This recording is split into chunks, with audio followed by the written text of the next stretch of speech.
Hello students, कैसे हैं आप लोग। हमारे यूट्यूब चैनल जेके सर बायोलॉजी में आपका स्वागत है। और आज आप लोगों के लिए जो टॉपिक है वो एनवायरमेंटल पॉल्यूशन से रिलेटेड और इम्पोर्टेंट ऑब्जेक्टिव प्रश्नों का एक सेट है। Practice set number 2। इससे पहले आप लोगों ने ठीक है प्रैक्टिस सेट नंबर 1 किया था। आज हम लेके आए आपको प्रैक्टिस सेट 2। और ये जो टॉपिक है ये टीजीटी बायोलॉजी के विद्यार्थियों के लिए, नीट के विद्यार्थियों के लिए और पीजीटी बायोलॉजी के विद्यार्थियों के लिए काफी महत्वपूर्ण होने वाला है। चलिए देख लेते हैं पहला प्रश्न। इन मिनेमेटा बे, ठीक है, मिनेमेटा जो खाड़ी है या मीना माता खाड़ी है जापान के अंदर, तो which of the following animals remained free from Minamata disease. तो वहां पर उस खाड़ी का पानी इस्तेमाल करने से या वहां पर किस एनिमल में ये मिनेमाटा डिजीज नहीं होती है।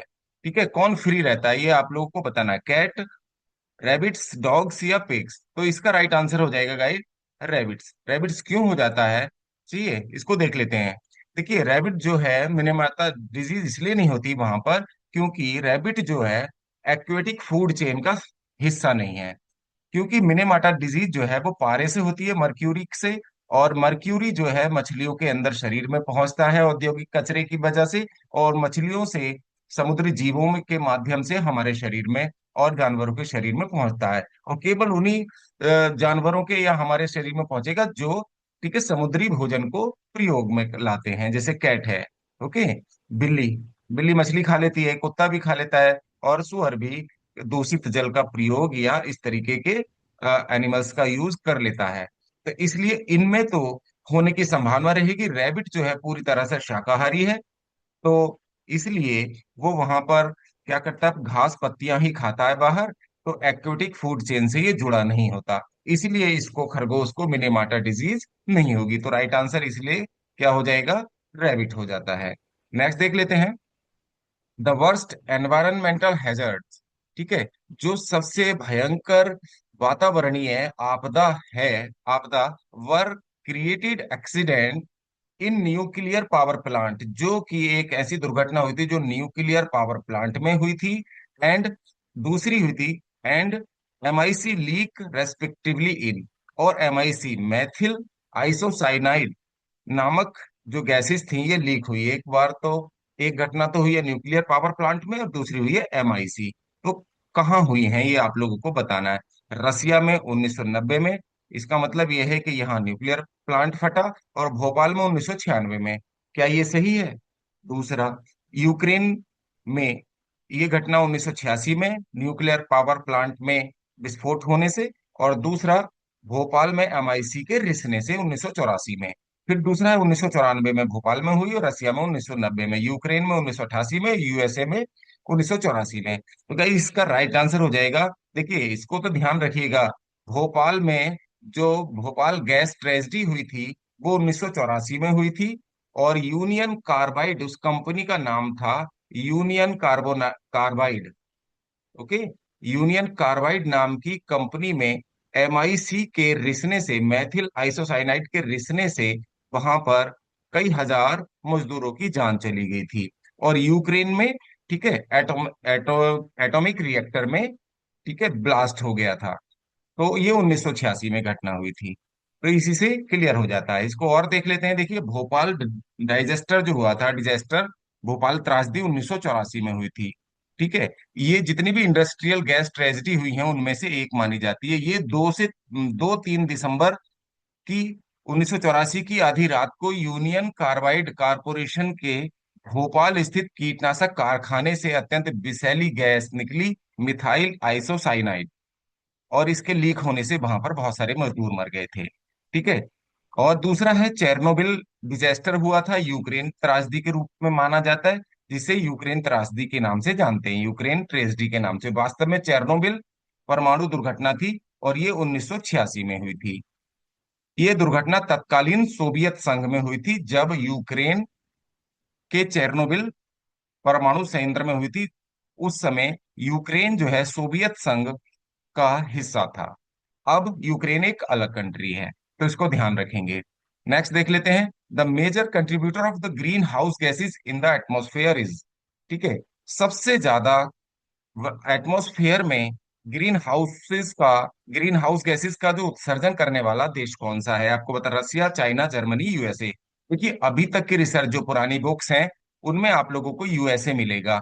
यूएसए अभी तक सबसे ज्यादा कार्बन उत्सर्जन करने वाला और green house gas green house gases उत्सर्जित करने वाला देश माना जाता रहा है। लेकिन अब हमारे दुनिया में सबसे ज्यादा जो ग्रीन हाउसेस को रेस्पेक्टिवली उत्सर्जित करता है वो चाइना है। नंबर वन पे चाइना आता है, दूसरे नंबर पे यूएसए आता है, और तीसरे नंबर पे इंडिया आता है, और चौथे नंबर पे यूरोपियन यूनियन आता है, जो सबसे ज्यादा ग्रीन हाउस गैसेस का उत्सर्जन करते हैं।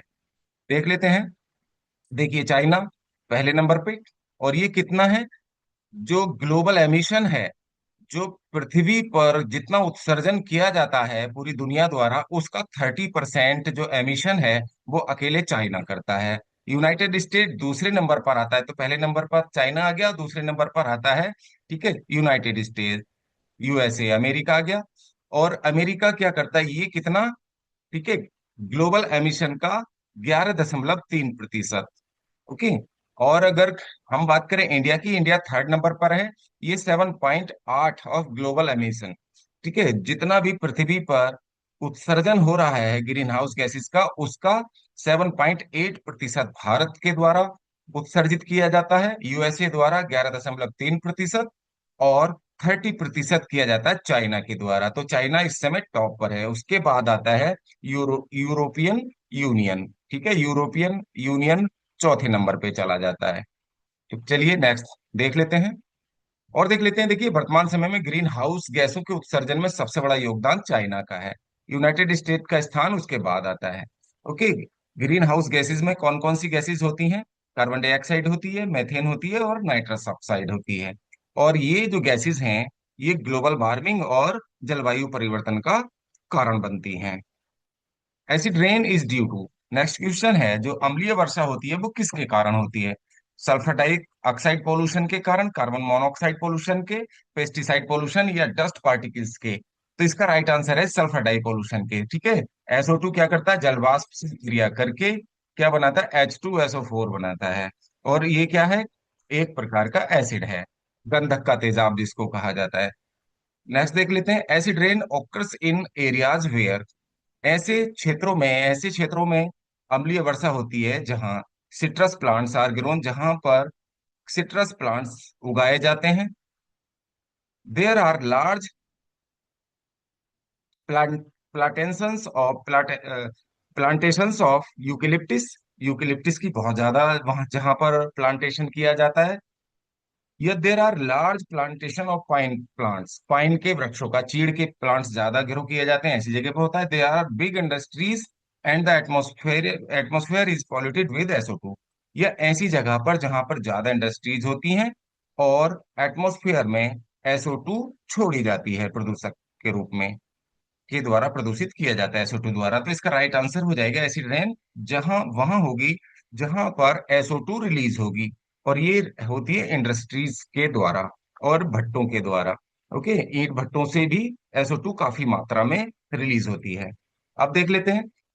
Phosphate pollution is mainly caused by, phosphate pollution जो होता है वो किसके द्वारा होता है? Mainly sewage and phosphate rocks के द्वारा, सीवेज एंड एग्रीकल्चरल फर्टिलाइजर्स के द्वारा। ठीक है, phosphate rocks only, agricultural fertilizers only. तो इसका राइट आंसर है, फास्फेट पॉल्यूशन जो होता है वो सीवेज वाहित मल और एग्रीकल्चरल फर्टिलाइजर्स के द्वारा होता है। तो राइट आंसर हो जाएगा इसका second. Water pollution increases oxygen, ठीक है, oxygenation, decrease turbidity, increases deoxygenation and turbidity, और इंक्रीजेस फोटोसिंथेसिस। तो वाटर पॉल्यूशन क्या करता है, डीऑक्सीजनेशन करता है। वाटर पॉल्यूशन का मतलब है वो जहां पर डीऑक्सीजनेशन हो जाए, यानी ऑक्सीजन की कमी हो जाए और टर्बिडिटी हो जाए। तो राइट आंसर हो जाएगा इसका थर्ड। नेक्स्ट है, which one of the following organism is used indicator of water quality? ठीक है, तो कौन सा जीव ऐसा है जो वाटर क्वालिटी के इंडिकेटर के रूप में, ठीक है, प्रयोग किया जाता है? तो वेजियोटा, ठीक है, वेजिएटोआ, क्लोरेला, एजोस्पाइरिलम, या एस्चुरेशिया? तो इसका राइट आंसर हो जाएगा fourth, escherichia is the right answer. The warm ocean surge of the Peru current recurring every 5 to 8 years और so in the east Pacific of South America is widely known as. ठीक है। देखिए, जो Peru में समय समय पर जो गर्म समुद्री जलधारा उत्पन्न होती है प्रत्येक 5 से 8 साल के अंदर, ठीक है, east Pacific of South America में, तो इसको क्या कहते हैं? ठीक है, मैग्नॉक्स कहते हैं, गल्फ स्ट्रीम, अल्नीनो, या आई आई कहते हैं। तो पेरू धारा में जो समय समय पर गर्म समुद्री जलधारा उत्पन्न होती है, इसको सामान्यतः हम अल नीनो के नाम से जानते हैं। ये एक प्रकार का समुद्र में उत्पन्न गर्म जलधारा है। ठीक है। नेक्स्ट देख लेते हैं। Which important green house gas other than methane is being produced from the agricultural fields. ठीक है। ग्रीन हाउस गैस जो कि मीथेन, ठीक है, मीथेन के अलावा जो प्रोड्यूस होती है एग्रीकल्चरल फील्ड द्वारा, वो कौन सी है? आर्सीन है, सल्फर डाइऑक्साइड, अमोनिया, या नाइट्रस ऑक्साइड? तो इसका राइट आंसर हो जाएगा नाइट्रस ऑक्साइड। ठीक है। इसको, ठीक है, NO2। नेक्स्ट देख लेते हैं। Ozone hole refers to, ozone hole से, ओजोन होल का मतलब क्या है? देखिए, reduction in the thickness of ozone layer in the stratosphere. जो रिडक्शन का मतलब है कम होना, मोटाई कम हो जाती है ओजोन लेयर की स्ट्रेटोस्फियर में, या मोटाई कम हो जाती है ओजोन लेयर की ट्रोपोस्फियर में, या होल हो जाता है ओजोन लेयर में। इंक्रीज्ड, ठीक है, कंसंट्रेशन ऑफ ओजोन, ओजोन की कंसंट्रेशन बढ़ने से।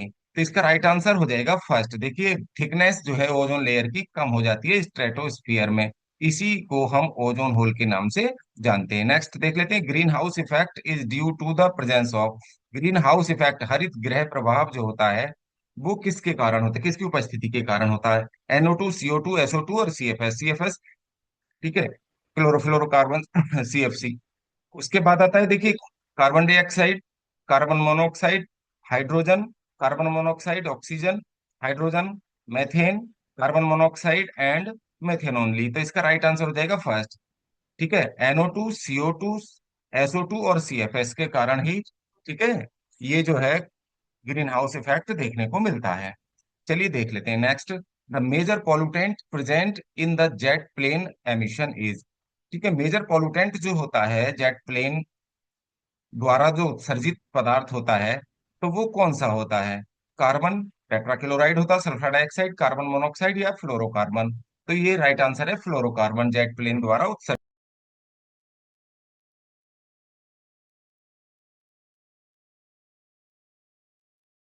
अबे यार,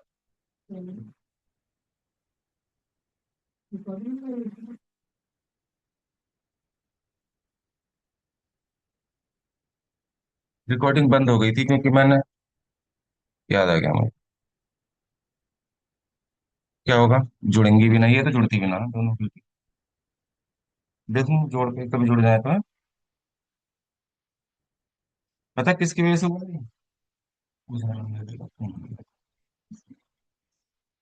इसका सब लोग